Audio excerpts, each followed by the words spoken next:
Outlet पर होगा आपके सारे फिजिक्स के इंस्टीट्यूट मैथ्स और उसका सफाया। बस अपने फोन से क्वेश्चन की फोटो खींचो, क्रॉप करो और तुरंत वीडियो सोल्यूशन पाओ। डाउनलोड कीजिए डाउटनेट ऐप अभी या फिर व्हाट्सएप कीजिए अपने डाउट्स 8 400 400 400 पर। इस क्वेश्चन में ये कन्वेयर बेल्ट का सिस्टम दे रखा है। इस कन्वेयर बेल्ट पर एक मैन खड़ा है। ओके, क्वेश्चन में क्या कह रहा है कि a man standing stationary with respect to a horizontal conveyor belt that is accelerating with 1 metre per second square. Okay, actually हो क्या रहा है कि कन्वेयर बेल्ट एक्सेलरेट कर रहा है 1 मीटर पर सेकंड स्क्वायर से, बट जो हम ऑब्जर्वर है, जैसे मैं यहाँ से बैठकर अगर देखूं तो यहाँ हो क्या रहा है कि जो मैन है वो स्टेशनरी है with respect to the belt.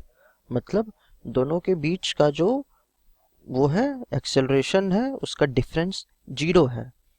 ये इसका मीनिंग होता है स्टेशनरी विथ रिस्पेक्ट टू, यानी जो एक्सेलरेशन ऑफ द बेल्ट है, जो एक्सेलरेशन ऑफ द मैन है, उन दोनों के बीच का डिफरेंस 0 है। ओके, तो हमें क्वेश्चन में निकालना है what is the net force on the man. इस मैन पर कितना नेट फोर्स लग रहा है। ठीक, ये पहला पार्ट है। नेक्स्ट पार्ट में हमें निकालना है the coefficient of static friction between the ये इज 0.2। मतलब जो आदमी के पाँव और बेल्ट के बीच जो कोफिशिएंट ऑफ स्टैटिक फ्रिक्शन है अगर वो 0.2 है तो मैक्सिमम कितने एक्सेलरेशन दे हम बेल्ट को ताकि तब भी ये स्टेशनरी रहे relative to the belt. Okay, question एकदम क्लियर है कि अभी जो है 1 मीटर पर सेकंड स्क्वायर है तो वो स्टेशनरी तो है, बट दूसरे पार्ट में हमें ये भी निकालने को कहा गया है कि अप टू व्हाट एक्सेलरेशन, कब तक वो स्टेशनरी रहेगा। ओके, तो सबसे पहले पहला पार्ट करते हैं what is the net force on the man. Okay, net force on the man.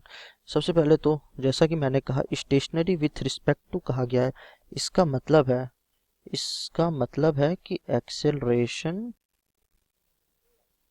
की डिफरेंस 0 है, यानी एक्सेलरेशन ऑफ बेल्ट जो है वो इक्वल है एक्सेलरेशन ऑफ मैन।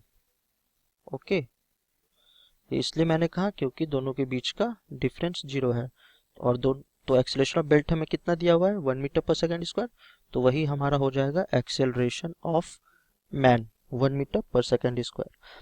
ठीक, मास तो दिया हुआ है मेरे को, मैन का मास कितना दिया हुआ है, mass of man is equal to 65 kg हमें दिया हुआ है, नीचे सपोज करने को कहा है लास्ट सेंटेंस में, तो 65 kg। सो जो हमारा पहला पार्ट था क्वेश्चन का क्या था, नेट फोर्स ऑन मैन।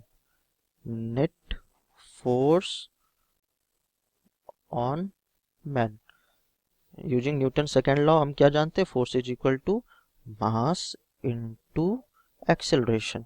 तो मास है हमारा 65 kg, एक्सेलरेशन है 1 मीटर पर सेकेंड स्क्वायर, तो नेट फोर्स हो गया हमारा 65 न्यूटन।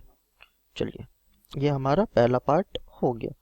ओके, अब देखिए अगले पार्ट में कोफिशिएंट ऑफ स्टैटिक फ्रिक्शन 0.2 दिया हुआ है। ओके, तो लिमिटिंग फ्रिक्शन क्या हो जाएगा हमारा, अप टू किस फ्रिक्शन तक। सो लिमिटिंग फ्रिक्शन हो जाएगा हमारा mu into normal.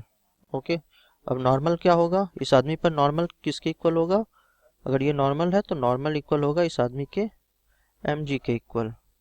So mu into normal यानी म्यू इनटू mg। ओके, ये हमारा हो गया लिमिटिंग फ्रिक्शन। ठीक, अब क्या कह रहा है, can the man continue to be stationery.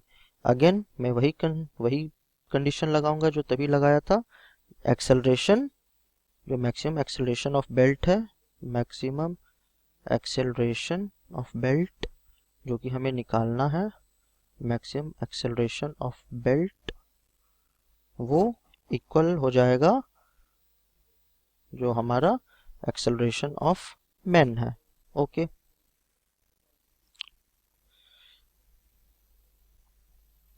अब देखिए यहाँ पर क्या सीन है, अब हम फोर्स जो है हमारा ma0, मतलब इस पर्सन का जो, अब जैसे मैक्सिमम एक्सेलरेशन ऑफ बेल्ट मैंने मतलब a0 अगर मान लिया इज इक्वल टू a0 मैंने अगर ले लिया से, ओके मैंने एक ले लिया, सपोज कर लिया कि that acceleration is a0। Okay, तो अगर वो एक्सेलरेशन a0 है तो जो फोर्स होगा, इस पर्सन पे जो फोर्स होगा, पर्सन पे क्या फोर्स होगा, m इंटू ए नॉट, ठीक, ये इक्वल हो जाएगा जो हमारा लिमिटिंग फ्रिक्शन है।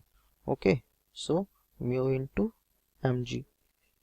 ओके, तो m m कैंसल आउट हो गया, ये ए नॉट हो गया हमारा म्यू इंटू जी के इक्वल। ओके, और म्यू की वैल्यू क्या है हमारी 0.2, और जी हमें क्या लेने को कहा गया है इस क्वेश्चन में 9.8। ओके, 9.8, तो जब मैं इसे मल्टीप्लाई करूंगा तो ये हो जाएगा हमारा 1.96 metre per second square. So this is our maximum acceleration up to which the man continue to be stationary relative to the belt। Okay, तो ये था हमारा आंसर।